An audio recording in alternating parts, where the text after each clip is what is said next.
बिस्मिल्लाहिर्रहमानिर्रहीम। आप देख रहे हैं मेरा यूट्यूब चैनल और मैं हूं राना मुबशर। आखिर इमरान खान साहब ने वो सब कुछ कल जो है ना कर दिखाया अपने जलसे में, जिस चीज का उसने जो है ना वादा किया था। सबसे पहला जो है ना आप कह लें कि उसने इमरान खान साहब ने वादा किया था कि मैं अवाम के अंदर मकबूल तरीन लीडर हूँ, ये मैं करके दिखाऊंगा, ये मैं सब चीज़ों को बताऊंगा, सब इस्टेब्लिशमेंट को बताऊंगा, सब पार्टीज को दिखाऊंगा कि ये जो मेरे खिलाफ इमेज एक बन रहा है कि मेरी मकबूलियत जो है ना कम हो रही है, मैं ये साबित करूंगा कि मैं अभी भी जो है ना मकबूल लीडर हूँ। और कल इमरान खान साहब के जलसे के अंदर जहां तक नजर जा रही थी सिर्फ लोग ही लोग थे, जहां तक नजर जा रही थी सिर्फ लोग ही लोग थे।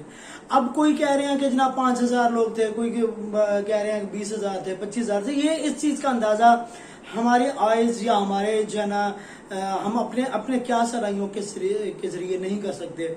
सिर्फ आप कह लें कि ये जो चक्री इंटरपास है, ये दूसरा मोटरवे वाला है, या दूसरा श्रीनगर वाली जो है ना हाईवे से जो है इंटरपास, वो मतलब एंटर गाड़ियां होती हैं, ये लोग वहां का आप रैकेट चेक करें तो उनकी जो ना ताजा तरीन रिपोर्ट के मुताबिक वो कह रहे हैं कि आज तक इस्लामाबाद के अंदर एक दिन में इतनी ज्यादा गाड़ियां कभी भी एंटर नहीं हुई जितनी कि कल एंटर हुई थी।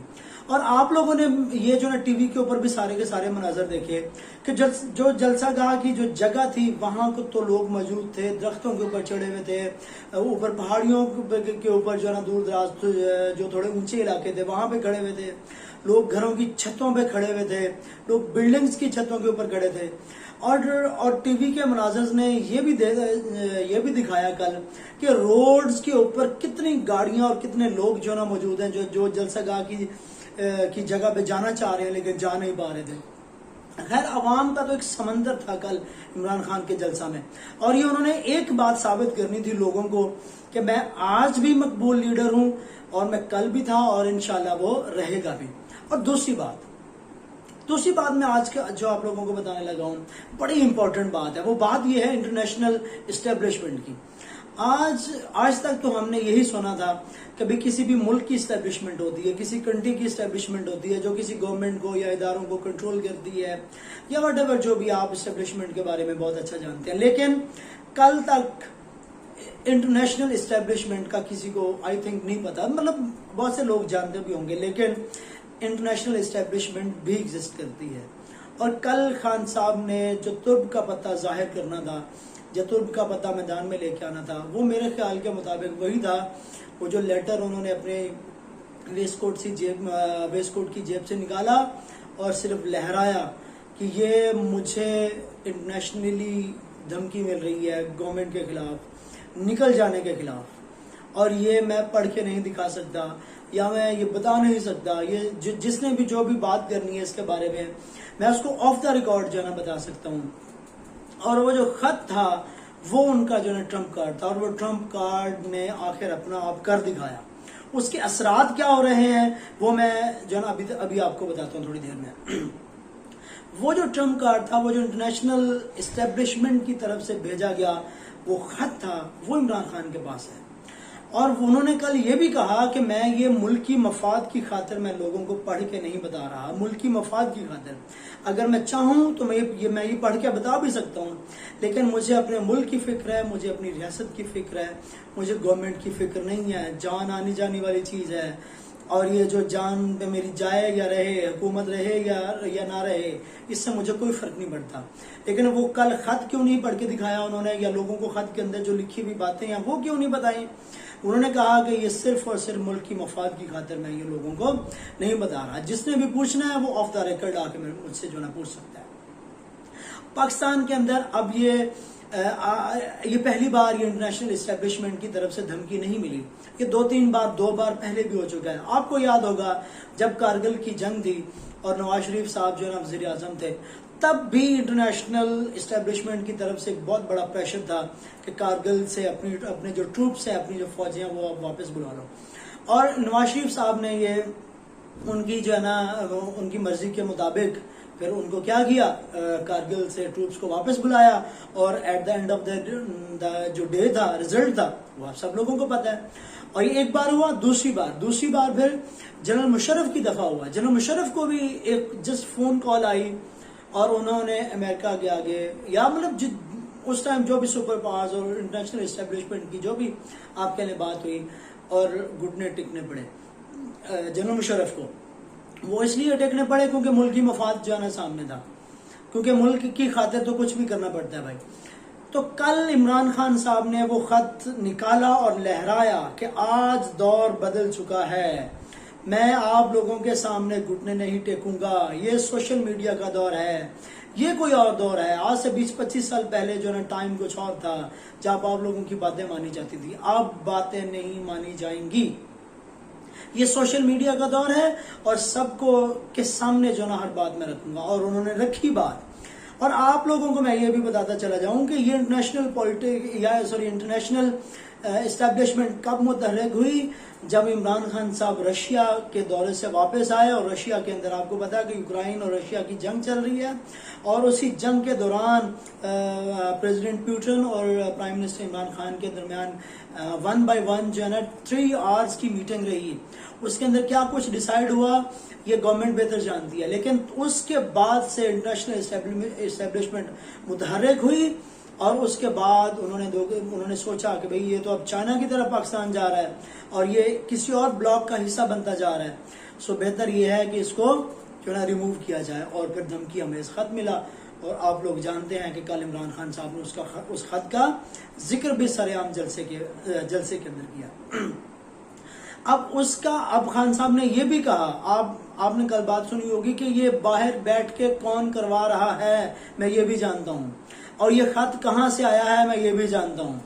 और उन्होंने पाकिस्तान की आवाम और पाकिस्तान की जो पॉलिटिक्स जो पीडीएम है या दूसरी अपोजिशन पार्टीज हैं, उनको ये भी एक किस्म की बात बताई कि आप कुछ लोग जानबूझ के इस साजिश का हिस्सा हो रहे हैं, और कुछ लोग अनजाने में हिस्सा बन रहे हैं साजिश का। और जो अनजाने में हो रहे हैं उनको नहीं पता कि उनका क्या नुकसान होना है, उनको पता ही नहीं है कि आने वाले दौर के अंदर उनके साथ क्या होगा। खैर ये तो थी कल के जलसे की बातें, अहम बातें। और दूसरी बात ये कि कल इमरान खान साहब ने ये भी कहा कि जो मेरी पार्टी के रुकन थे और एमएनएज और मेरे नाम के ऊपर, पीटीआई के नाम के ऊपर 1 लाख से ज्यादा वोट लिए उन लोगों ने, और आज मेरे ही खिलाफ खड़े हो गए हैं। भाई आप खड़े हों, आपका ये राइट है, लेकिन पहले क्या करें, पार्टी से भी रिजाइन करें, उस सीट से भी रिजाइन करें, देन आप किसी और जगह जाके तो आप लोग मेरे खिलाफ आ जाएं। उन लोगों ने ये भी, इमरान खान साहब ने ये भी कहा कि मैं देखूंगा कि भाई वोटिंग वाले दिन कौन वोट डालता है मेरे खिलाफ और कौन मेरे हक में वोट डालता है। जो मेरे खिलाफ वोट डालेगा अवाम उसका हशर करेंगे, अवाम उनको नहीं माफ करेंगे। अवाम के अंदर जब वो जाएंगे, अपने हलकों में जाएंगे, अवाम उनका एहतसाब करेंगे। क्यों एहतसाब करेंगे? क्योंकि वो तो इमरान खान के नाम के ऊपर जो है ना वोट लेके 1,70,000, 1,20,000, 15,000 वोट उन लोगों ने लिए। तो उनके पहले कितने वोट थे? वही 20-25 हजार, लेकिन इमरान खान के नाम पे उन लोगों को वोट मिला। तो खैर ये तो थी कल की सीधा बात है, लेकिन अब हो क्या रहा है, तहरीके अदम एतमाद के अंदर क्या कुछ होने जा रहा है। वोटिंग तो होगी, इसमें तो कोई शक शुबे की बात नहीं है। इमरान खान ने कल ये भी एक बात क्लियर कट कर दी कि मैं असेंबली के अंदर जो है ना पॉपुलर रहूं ना रहूं, लेकिन मैं अवाम के अंदर पॉपुलर हूं। और वो बेशक असद उमर साहब ने भी कल कहा कि इमरान खान साहब, मैं आपको एक मशवरा देता हूं कि आप आज इलेक्शन की तारीख दे दें, आज इलेक्शन करवा लें, और फिर हम जब इलेक्शन में रिजल्ट आएगा तो रिजल्ट आपके सामने होगा कि दोबारा सारी की सारी सीट्स इंशाल्लाह हमारी होंगी और हम पहले से ज्यादा सीट्स लेके अंदर आएंगे। और ये वक्त साबित करेगा, ये मेरी बात याद रख लीजिए, ये प्रेसिडेंशियल सिस्टम की तरफ पाकिस्तान बढ़ रहा है, प्रेसिडेंशियल सिस्टम की तरफ पाकिस्तान बढ़ रहा है आने वाले दौर के अंदर। अभी बेशक इमरान खान साहब डीसीट हो जाएंगे, vote of no confidence motion जो है ना कामयाब हो जाएगी, इमरान खान साहब हट जाएंगे, इमरान खान साहब ऑपोजिशन के बेंचेस पे चले जाएंगे, इसमें कोई मसले वाली बात नहीं है। ये हो भी सकता है और नहीं भी हो सकता। अगर तो हो गया, इमरान खान साहब अपोजिशन के बेंचेस पे चले गए, तो वो तो खुद कहते हैं कि मैं जो है ना पहले से ज्यादा फिर आप लोगों के लिए खतरनाक बन जाऊंगा। क्यों? क्योंकि उन लोगों ने इमरान खान साहब को इस नहज पे पहुंचा दिया है कि इमरान खान साहब की पॉपुलैरिटी का जो लेवल है वो पीक पे पहुंच चुका। आज से पहले इतना लेवल नहीं था।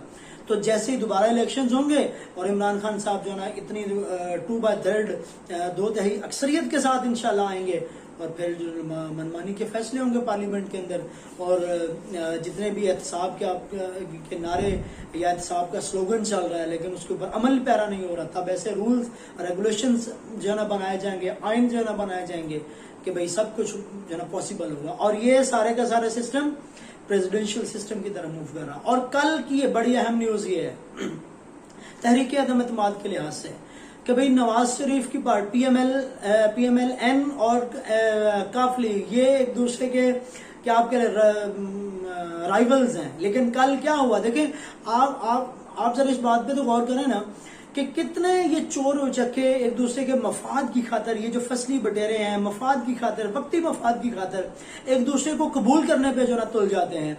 अब देखें कल की जो ना ये न्यूज़ है कि भाई नवाज शरीफ ने काफ लीग के चौधरी परवेज इलाही को 6 महीने के लिए वजीर आला बनने पर वो राजीमंद मतलब जो ना रजामंद हो चुके हैं। 6 महीने की वजारत आला काफ लीग को देने के लिए वो तैयार हो चुके हैं। अब ये वही नून लीग है, ये वही काफ लीग है जो एक दूसरे के कितने ज्यादा मुखालिफ थे, और आप जब फायदे की बात आई है तो दोनों जो है मतलब सेम सीट पे बैठ रहे हैं। तो ये कल की न्यूज है कि भाई नवाज शरीफ साहब ने ये इंटीमेशन दे दिया है, ये इंडिकेशन दे दिया है कि हम जो है ना परवेज इलाही को 6 महीने की जो है ना वजारत आला देने के लिए भी तैयार हैं। अब ये इस पर भी रजामंद हो चुके हैं। अब काफ लीग ने क्या फैसला कर रहा है, अब ये हुकूमती आपके लिए कमेटी के साथ भी उनकी मुलाकात हुई, आज भी मुलाकातें होंगी। आज तो 4 बजे इजलास भी है पार्लियामेंट का, देखते हैं कि वहाँ पे क्या मोशंस होती हैं, वहाँ पे क्या जो है ना चीज़ें तय पाती हैं। तो हो सकता है कि अभी ये डायलॉग्स चल रहे हैं कि हो सकता है कि पाकिस्तान तहरीक इंसाफ उनको ज़्यादा देर के लिए ऑफर करे आप कह लो कि चीफ मिनिस्ट्री, और वो इनके साथ आ जाए। ये तो फसली बटेरे हैं, जहाँ चाहेंगे वहाँ चले जाएंगे, जहाँ ज़्यादा मफाद मिलेगा वहाँ चले जाएंगे। तो ये तो थी आज का मेरा वीलॉग, और मिलते हैं इंशाल्लाह कुछ खबरों के साथ कुछ ही देर के बाद अगली वीडियो में। तब तक मेरे चैनल को सब्सक्राइब करें जिन्होंने नहीं किया। अल्लाह हाफिज़।